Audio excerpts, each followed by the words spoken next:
I'm Hyea-Jin Kim. I'm Yuhan Lee. I'm Margarita Faykina. I'm Hunter Mitchell. I'm Riddle. And I'm Chris Rosentreter. And we're the Unorthodox Jukebox.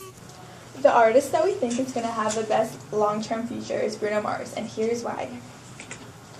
Mars is the epitome of a modern-day performer that can bridge the gap between the old and the new. He has a current appeal that brings in young, hip viewers while not alienating the older demographic. With Mars, you're getting a performer that can give you impassioned pop ballads such as When I Was Your Man, 1 minute, and a soulful R&B jam like Runaway Baby the Next, which is a quote said by Kevin Rutherford of Radio.com, and it summarizes the essence of why we think Bruno Mars is going to be so successful now and in the future. I'm Riddle, and I will be talking about Bruno Mars' music. Bruno Mars is considered a pop artist. He started off as a songwriter for other famous artists such as Flo Rida, Brandy, and Travie McCoy, and he received his big break with the song Nothing on You, written by B.O.B., on which he was featured. And we have a quote from B.O.B. He says, "He has a musicality, a presence in his voice that I've never heard from anyone else. When he performs live, nothing is pre-recorded or fudged. It's a straight-up classic performance, and that's so rare these days." Bruno Mars has had 11 songs that made it onto the Billboard Top 100, several of which were in the top 10, and they were all from his first 2 albums. He gets the inspiration for his music from several eras and genres such as 60s and 70s, reggae, soul, and funk. Bruno Mars writes relatable songs that can be enjoyed by people of several generations and fan bases. My name is Yuhan Lee. Now I will introduce us about Bruno Mars' HRM, fan base, and his culture. When it comes to HRM, Bruno Mars' attitude is that NFL is such a prestigious stage. Let me give new guy a shoot, and I'm so grateful for that. Also, get reference power from others is also important. Like World Magazine said that, as a writer, producer, and artist, I know how to make hits and get repeats. So due to this cause, Bruno Mars gets big success, and about 16 million people like his Twitter, and about 33 million people like his Facebook. And Bruno Mars has created his voice of generation, especially his Millionaire and The Lazy Boy. And Bruno Mars' culture is also grateful. Bruno Mars comes from a musical family who exposed him to become a diverse mix of rock, hip-hop, and R&B. His mother was a singer, his father performed rock and roll music, and his uncle was an Elvis impersonator. Encouraged Mars to perform on stage. He performed 5 days a week in his family's band. At the age of 4, spent his time encouraging Presley, which has a great impact on his musical performing skills. In 2010, he acknowledged his Hawaiian roots and his family bands as an influence. Growing up in Hawaii made me the man I am, and everybody in my family sing, everyone play instruments, and I have just been surrounded by it.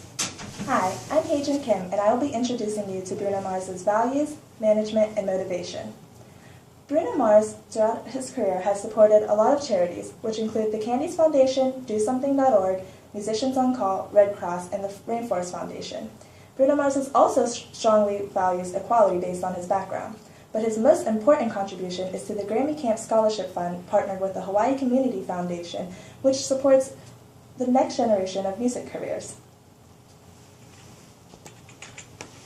In 2004, Bruno Mars signed with Motown Records. This proved to be an unsuccessful record deal, but was beneficial to his career in the long run. Then, in 2005, he signed to Westside Independent with Steve Lindsay and Cameron Strang, which again proved to be unsuccessful. In 2006, he met his A&R manager at Atlantic Records, Aaron Bay Schock, but they waited 3 years to sign Bruno Mars because they wanted him to develop more as an artist and performer. On March 22, 2012, Bruno Mars announced his worldwide publishing deal with BMG Chrysler US.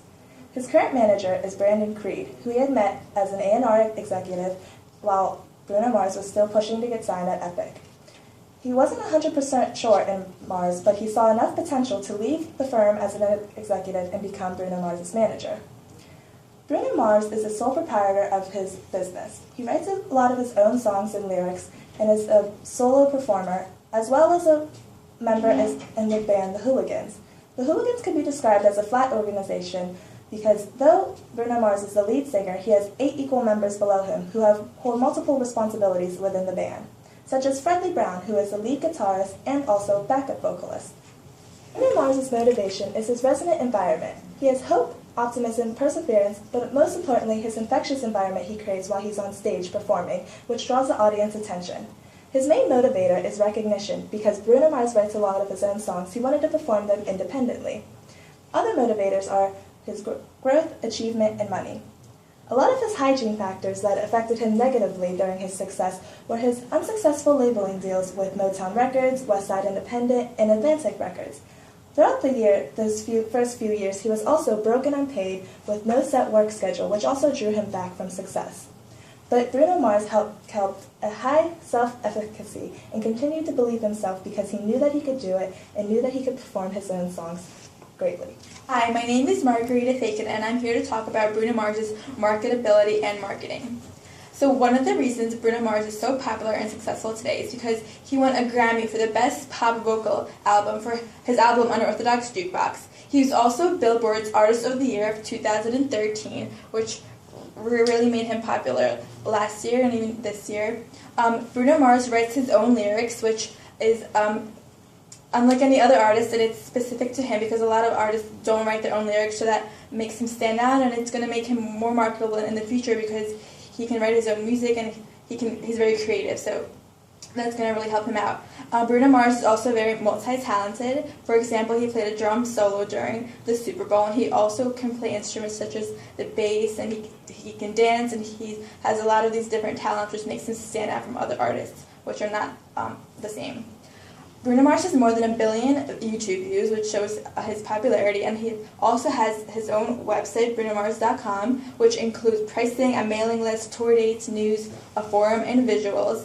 And it also lets fans interact directly with him, creating an interpersonal consumer-buyer relationship, which makes him more of a personal artist to the fans. Bruno Mars' performance in the Super Bowl has helped him transform from being a regular star to possibly a superstar, up on the lines of Madonna and Beyonce and other stars alike.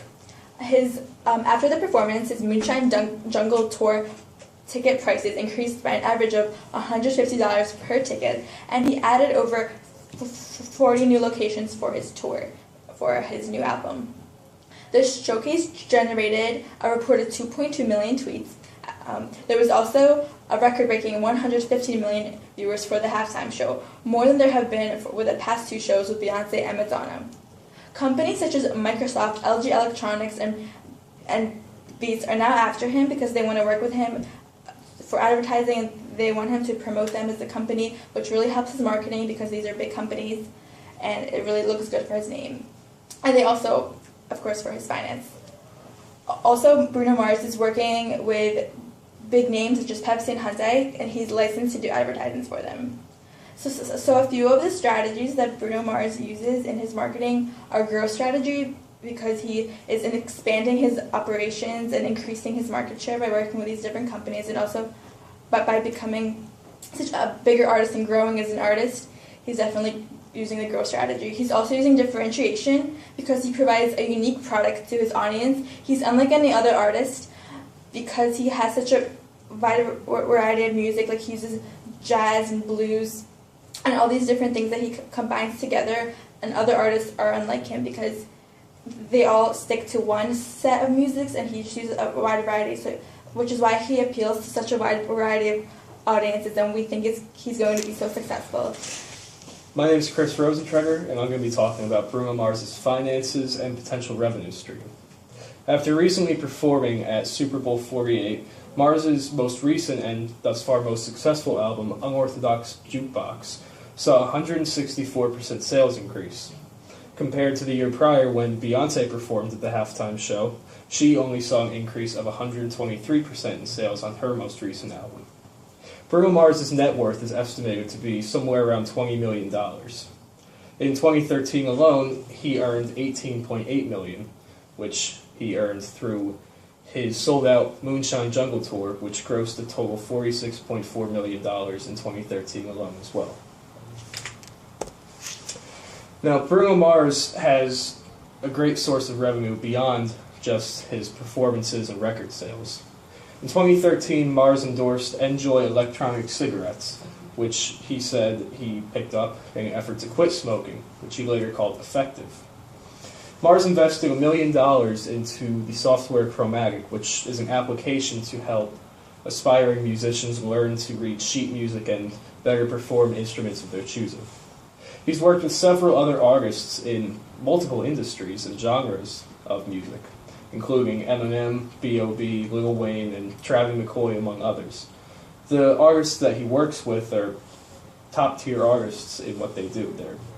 They've already made themselves, and Bruno Mars is only further establishing himself through working with them. Lastly, Bruno Mars acted as the voice of the character Roberto in the more recent film Rio 2. So, Bruno Mars has plenty of outlets to obtain revenue beyond just his music. Hi, my name is Hunter Mitchell, and I'm going to be doing longevity, which is basically the ability to stay relevant throughout the years. And Bruno Mars, a few steps he uses to stay relevant. He has a great PR base, public relations. He has a great team. Just to give you an example, he actually went to jail 2 years ago, and his PR team helped him out with that and created good public appearance around that incident. Next, he uses great work ethic to ensure music and video collection. So he has music videos along with his songs that come out that reach Billboard top ratings. Another tool he uses is his brand image itself. So the product of Bruno Mars's industry and business is Bruno Mars himself. So he uses himself to promote his music, his songwriting skills, and collaborations with different artists. Promotion sales is also huge. He uses consumer-to-buyer relations with his customers as well as consumer-to-consumer. That's online as well as through social media like Twitter, Facebook, and other IT-oriented websites. There's strong relevance within the modern music industry through great publicity, and he also uses reference power to help out with his customer relations. Along with longevity comes innovation. They're coincided. In order to have relevance in the future, you have to have innovation. A few artists in the past have done this. If you take a look at the Beatles, Jimi Hendrix, Bo Diddley was huge. He transcended the blues into rock and roll. He was a huge innovator that used his guitar and different strings in order to create more music and better music for the changing generation. We all know the music industry is ever-changing along with society and culture. And in order to stay relevant, one has to use product development and product adaptation in order to create this rift. Every business needs innovation in order to stay relevant, like I said before, and Bruno Mars does just that. He uses different genres to influence his music throughout pop culture. If you look at a few of his songs, he takes classic soul and modern soul and mixes them together and makes a new mix for product development and adaptation. So the question is, can he keep it up? Music has always been present in Bruno Mars's life, and it's hard to imagine him living without it. He has shown perseverance through hard times, always being told no and being stuck in the background only as a songwriter and not being allowed to perform his own songs. His fame peaked in 2010, and he has only gone up from there. Performing isn't just a job or an activity to Bruno Mars. It's developed into a personality trait that he now possesses. He's performed at the Grammys and the Super Bowl, which are two big-ticket shows that only the best of the best are featured in. And finally, Bruno's two biggest influences are Elvis Presley and Michael Jackson, who are both considered kings at what they do, and whose legacy lives on still today, and he is shaping up to follow in their footsteps.